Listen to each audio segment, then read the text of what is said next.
అలా అక్కడ మహాత్మా గాంధీకి అగౌరవపరిచి ఆయన ప్రాణం తీసుకున్నారు. ఇలా బాబాసాహెబ్ అంబేద్కర్ కూడా అవమానం చేస్తున్నారు. బేషరతుగా ఇవాళ ప్రతి ఒక్కరు కూడా చిత్తశుద్ధి ఉంటే ఇప్పటికన్నా చెప్పు, నేను తప్పు చేసిన క్షమాపణ అడుగు. అంతేగాని కిషన్ రెడ్డి రోజు మాట్లాడతాడు, లేకపోతే ఎవరు నరేంద్ర మోడీ దేశం గురించి మాట్లాడతాడు. ఎంతసేపటికి పండిట్ జవహర్లాల్ నెహ్రూను, ఇందిరాగాంధీని అవమానపరచడానికి ఆఖరికి అంబేద్కర్ను కూడా అవమానపరిచారు. కాబట్టి ఇది తప్పనిసరిగా ప్రతి ఒక్కరు మనోభావాలు దెబ్బతిన్నాయి. దీనికి అపాలజీ చెప్పే బాధ్యత నీ పైన ఉన్నదా లేదా? దీని మీద కూడా మేము కంప్లైంట్ చేసినాం పోలీస్ స్టేషన్లో. ఎస్సీ ఎస్టీ కేసు పెట్టాలనా లేదా ఆయన మీద? అదే నేను కానీ ఒక పౌరుడు కానీ ఒక స్త్రీ కానీ అంటే ఇప్పటి వరకు జైల్లో పెడుతున్న దేశానికి హోమ్ మినిస్టర్ ఉండే రాజ్యాంగానికి అవమానం చేస్తే ఇప్పటి వరకు ఆర్ఎస్ఎస్ కానీ బీజేపీ మాట్లాడతలేదు. అంతేకాకుండా ఇంకొకటి కొత్త నాటకం ఏది, మొన్న జరిగినటువంటి సంఘటన సంధ్యా థియేటర్లో ఏది సినిమా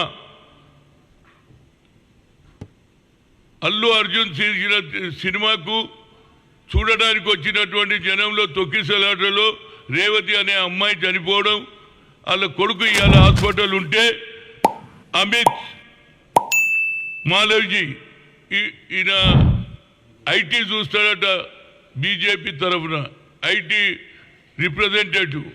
ఆయన ఏమంటుండంటే రేవతి చనిపోయిన దాని మీద అల్లు అర్జున్ మీద కేవలం రేవంత్ రెడ్డి కక్ష కట్టుకున్నాడు. కేవలం బ్లాక్మెయిల్ చేసి డబ్బులు తీసుకోవాలనే కల్చర్ మాది కాదురా, మీది. నేను క్లియర్గా చెప్తున్నా, ప్రభుత్వాలు పడగొట్టే ఆలోచన మీది, బ్లాక్మెయిల్ చేసేది మీది. ఇలాంటి భాష మాట్లాడొద్దు. తప్పనిసరిగా రేవంత్ రెడ్డి ఆ సినిమా పుష్ప సినిమాకు టికెట్లు పెంచుకుంటా అంటే అవకాశం ఇచ్చిండా లేదా? 3,000, 4,000, 2,000 పెట్టుకుంటే ఇచ్చిండా లేదా? మేమెందుకు సినిమా ఇండస్ట్రీని ఫినిష్ చేస్తాం? మాది బ్లాక్మెయిల్ కల్చర్ కాదు రేవంత్ రెడ్డిది. ఎక్కడికి వెళ్ళినా తెలంగాణలో కాంగ్రెస్ ఉన్నది. దీన్ని ఎట్లనన్నా ఇబ్బంది పెట్టి పడగొట్టాలని చూస్తున్నారు. ఇప్పటిదాకా కూడా ఏది మన ఇతర రాష్ట్రాలలో ఏదైతే జరుగుతుందో దాన్ని చూడకుండా ప్రభుత్వాలు పడగొట్టడమే వీళ్ళ ఉద్దేశం. ఏ ప్రభుత్వం ఉండదు, ఆయన ప్రభుత్వం ఉండాలి. ఇవాళ రాహుల్ గాంధీ కన్యాకుమారి నుంచి కాశ్మీర్ వచ్చిన తర్వాత కులగణ జరగాలన్నాడు. జిత్తున ఇచ్చేదారి దాని మీద నువ్వు మాట్లాడి ఇవాళ మా రాష్ట్రంలో కులగణ అసెంబ్లీలో బిల్లు పాస్ చేశారు. క్యాబినెట్లో నిర్ణయం కులగణ ఆల్మోస్ట్ 90% అయింది. మరి నీ ఉన్న రాష్ట్రాలలో యూపీని ఎందుకు చేస్తలేరు? అదేవిధంగా హర్యానాను ఎందుకు చేస్తలేరు? మధ్యప్రదేశ్ చేస్తారు. మీకు కులగణ మీద, బడుగు బలైన వర్గాల మీద మీకు ధ్యానం లేదు. అంతకంటే అంబేద్కర్కు అవమానం చేసిన దానికి నువ్వు సారీ చెప్పకుంటే తప్పనిసరిగా ప్రజలు తిరగబడే రోజులు వస్తాయి. మా ప్రభుత్వం కొనసాగుతుంది. అంబేద్కర్ ఆలోచనతో ఇందిరాగాంధీ కానీ, నెహ్రూ కానీ, రాజీవ్ గాంధీ కానీ, పివి నరసింహారావు గారు కానీ, అదేవిధంగా లాల్ బహదూర్ అందరం కూడా మేము ఇంప్లిమెంట్ చేసినాం. మీరు ఇవాళ రాజ్యాంగాన్ని ఇన్సల్ట్ చేస్తున్నారు. రాజ్యాంగం రాసిన అంబేద్కర్కు అవమానం చేసినారు.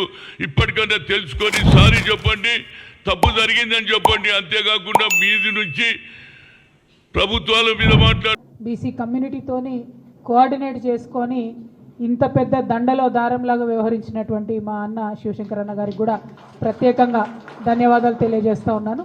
మరి ఇవాళ మేమందరం పదే పదే చెప్పినటువంటి మాట ఒకటే, మీరేదైతే మాట ఇచ్చిండ్రో లోకల్ బాడీ ఎలక్షన్స్కి వెళ్ళే కన్నా ముందు బీసీల రిజర్వేషన్ ఇవ్వకుండా వెళ్ళడానికి లేదు. వెళ్తే మాత్రం పెద్ద ఎత్తున రాష్ట్ర వ్యాప్తంగా ఉద్యమాలకు మేము తెరలేపడం జరుగుతుంది. రెండవది 42% అని మీరు చెప్పిండ్రు. అది ఏ ప్రాతిపదికన చెప్పిరో, ఎందుకు చెప్పినరో కనీసం మీకన్నా తెలుసా అని కాంగ్రెస్ పార్టీని వాళ్ళు మేము ప్రశ్నిస్తూ, మరి నిజంగానే మీరు చేసినటువంటి లెక్కలు కరెక్ట్ అయితే, బీసీ కమిషన్ ద్వారా మీరు చేసినటువంటి ఎన్యూమరేషన్ కరెక్ట్ అయితే, ఎంత బీసీ జనాభా ఉందో చెప్పిన తర్వాతనే రిజర్వేషన్ల అంశాల పట్ల ప్రజలలో చర్చ పెట్టిన తర్వాతనే ఎన్నికలకు వెళ్ళాలి అని చెప్పేటటువంటి డిమాండ్ ఇంకొకటి. మరి ఇప్పుడు సావిత్రిబాయి పూలే గారి జయంతి రాబోతా ఉంది. ఆనాడు చాలా పెద్ద ఎత్తున ఒక మహాసభను మేము ఇందిరా పార్క్ దగ్గర నిర్వహిస్తాం. ఇట్లా ఇప్పుడు వచ్చినటువంటి వారందరూ ఒక వ్యక్తులు కాదు, ఒక్కొక్క శక్తి. మరి ఆ సమాజాలన్నీ కూడా ఆనాడు కదిలి రావాలని చెప్పి నేను కోరుతా ఉన్నా.